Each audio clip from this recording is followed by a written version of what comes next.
meant to. It's just because you were culturally conditioned to behave in that particular fashion. And that's why today I always say, your behavior has an explanation. And I'm here to help you understand why people behave the way you do and why you behave the way you do.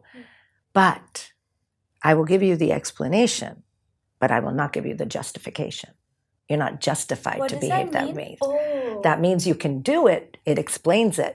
But it's not You've had 5 boyfriends that have cheated on you, so you assume your 6th one is definitely cheating on you. It explains it, but it's not justified because he hasn't cheated on you yet. We are learning a lot today.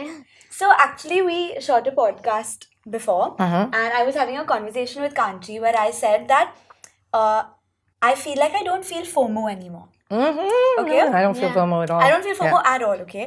And I think it comes from a place, obviously, feel free to correct me if I'm wrong. I feel it comes from a place where I've experienced so much of it in school and I felt so left out that now I feel like now I don't want to go only. Now you call me but I don't want to show up. So I don't know if that's toxic, if I'm actually not feeling it or... So basically, honestly speaking, the thing is this, okay? FOMO is amazing. Fear of being included, the new FOMO, which is phobia, is also on the other side. The thing that you're feeling is where the sensory stimulation was so much in overload that now you've shut it down completely. So yes, I don't want to call it toxic. Toxic is a very overused word. But when somebody comes to me also saying that I'm done, okay, I'm just done, and F it, I'm done. I don't want to do this anymore. Then it tells me that the tolerance level that I was building for you as you were healing has gone to the other side of the spectrum. And that's not good either. We need balance. Everything's about balance. So yes, if somebody also comes up to me and says, good vibes only, positive vibes only, I'm like, no, sit down. I have to treat that like I treat depression. It's too much happiness. You're not supposed to do that. That's also toxic. Or first tell me what drug you're on because something is leading to it. You know what I mean? So I'm like, I don't know what to do with this. But the same way, yes. So FOMO, I agree with you that sometimes when you've been excluded so much, you've got that F it, I'm not interested anymore. But that's also not healthy because you have to distinguish very much so between the fact that it wasn't the lack of the invitations, it wasn't the invitations or the parties or the events that violated you. It was the people. Don't take away the parties, the events, and the good moments just because some stupid people did that to you. Take out the people. Don't take out the moments. Yeah. That's amazing, especially if the people aren't around. You can still go out, but with different people. Yeah. That's amazing. You have changed my life. Thank you. That's so nice. No, genuinely, like, I've never thought about it this way. That is so nice. Yeah. Perfect. Okay, so someone has asked you, is it normal that even though you have friends or a boyfriend and a family, you still feel empty inside, like there's something missing? Absolutely. There is a big difference between being alone and being lonely. Yeah. Okay, you can have a boyfriend, you can have a lover, you can have a husband, you can have your family, you can have everybody. But what I said earlier, if you cannot talk to them and feel emotionally safe with them and feel actual, emotional safety, you are going to be lonely. Like I say all the time, I don't need you to love me. I love myself. I don't need you to respect me. I will earn my respect. I don't need you to value me because I am a value anyway. My value is huge. I just need you to make me feel emotionally safe. If you can do that, then I feel good. So that has nothing to do with one another. You might have a huge social circle. Yeah. You might have a phenomenal familial circle, but you might not feel emotionally safe. And that's when you get lonely. So find the 1 or 2 people. Again, find them without the expectation. Yeah. A lot of us, what happens is, and this is where the loneliness comes from, we have an idea. And whether it's an idea of a friendship, an idea of a partnership, an idea of a situationship, an idea of a family, and then we try to put these people in that idea. That's never going to work. They're just going to bounce off. It's about meeting a person and creating an idea together. Then you won't be as lonely. Yeah, Yeah. How many times have you looked back on something and said, wow, 90% of the time, including parents to children, we're trying to make them into the versions we want. We're not letting them be the versions they are. That's why you feel lonely, because people are just trying to change you and you're trying to change them. We have been brought up to believe that expect. Why? Because we're constantly meeting expectations. It's not about that. I would rather somebody just need the requirements and the essentials from me. And I have the needs and requirements and essentials from them. I don't want to have expectations, and I don't want anybody to expect things from me either. Yeah. I'm going to heal you, but don't put a timeline on it. I'm going to be there for you, but I'm not 24/7 on call for you. You have to understand what is essential. And also keep one thing in mind. It's not about you and them. It's about the relationship you share. When a client comes to me individually, I'm a couples therapist, right? As well, I'm a marriage and family therapist. When you come to me individually, you are my client. When you come to me as a couple, the relationship is my client. Yeah, not the couple. Not you guys. And I care about both of you, but I care more about what you're doing for the relationship. So if you're lonely, evaluate the relationship, because there's something wrong with it.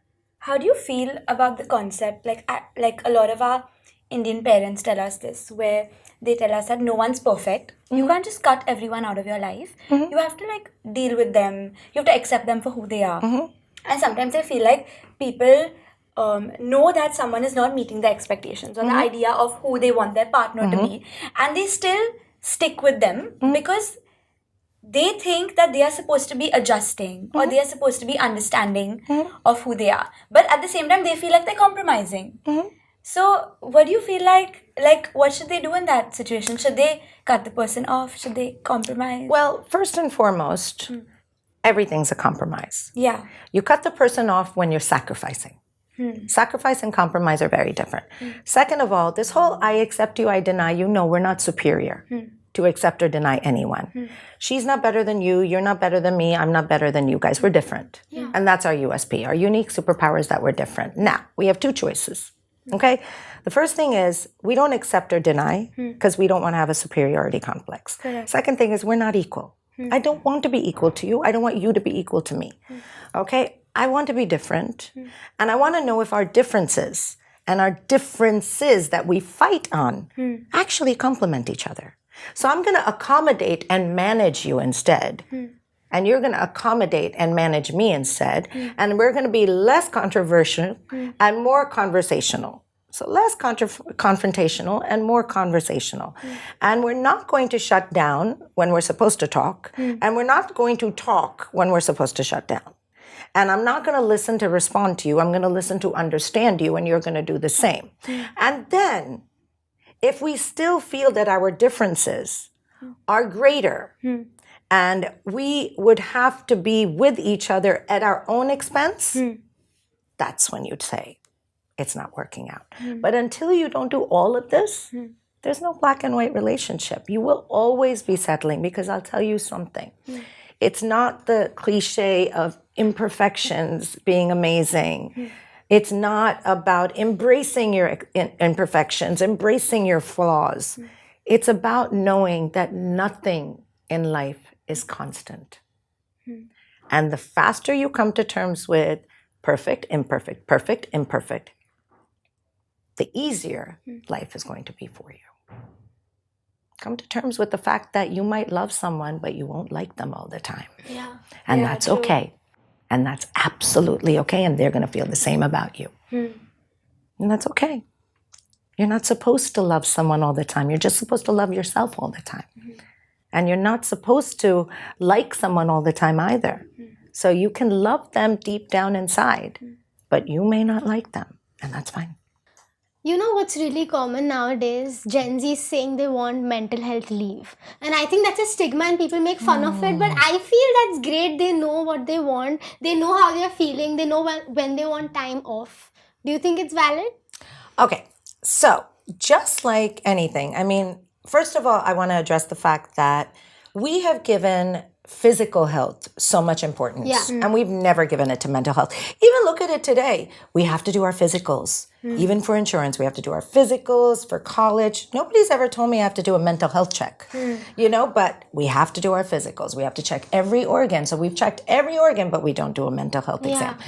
Honestly speaking, I think that this is something that is so new that some people might take advantage of it. But I think what organizations and people need to understand is, like I said earlier, if you feel that your fear, your sadness, or any sort of stress is manifesting into areas that are affecting your executive functioning, even professionally, then yes, you have the right to ask for it.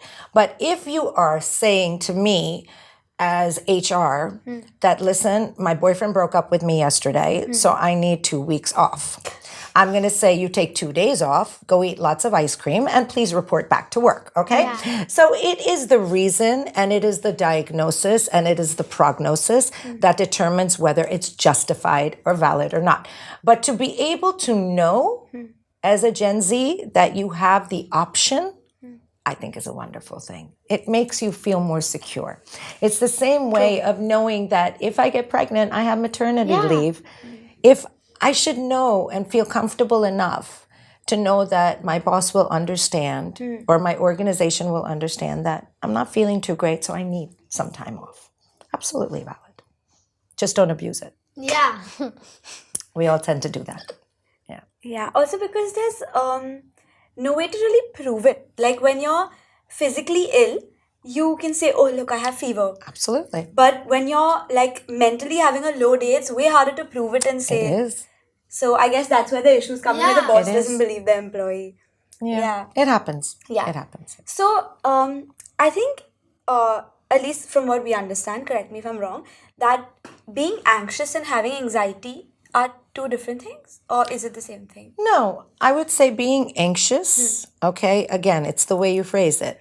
If you are, it's like the same thing of saying I have a disorder versus certain characteristic traits. Correct. Characteristic traits are okay. It's okay to be anxious. But when you say I have anxiety, that's something you own. And when you own that anxiety, it is a little more intense than it should be. Okay. So it is the perception, but perception is reality. So remember that. So again, it's like saying the same thing. I have feelings, but I don't want my feelings to have me. That's the difference. Right? Yeah. So if someone is anxious, and this is one of the questions our audience has asked, are there any, I don't want to call it a hack, but any methods that they can use, like a quick method to just calm down? Absolutely. So basically one thing that I really believe is important is the grounding exercises, and first we start with breathing. So the breathing is inhale for 4, hold for 4, and exhale for 8. You do that a couple of times, but that's your basic generic way of just calming your central nervous system down immediately.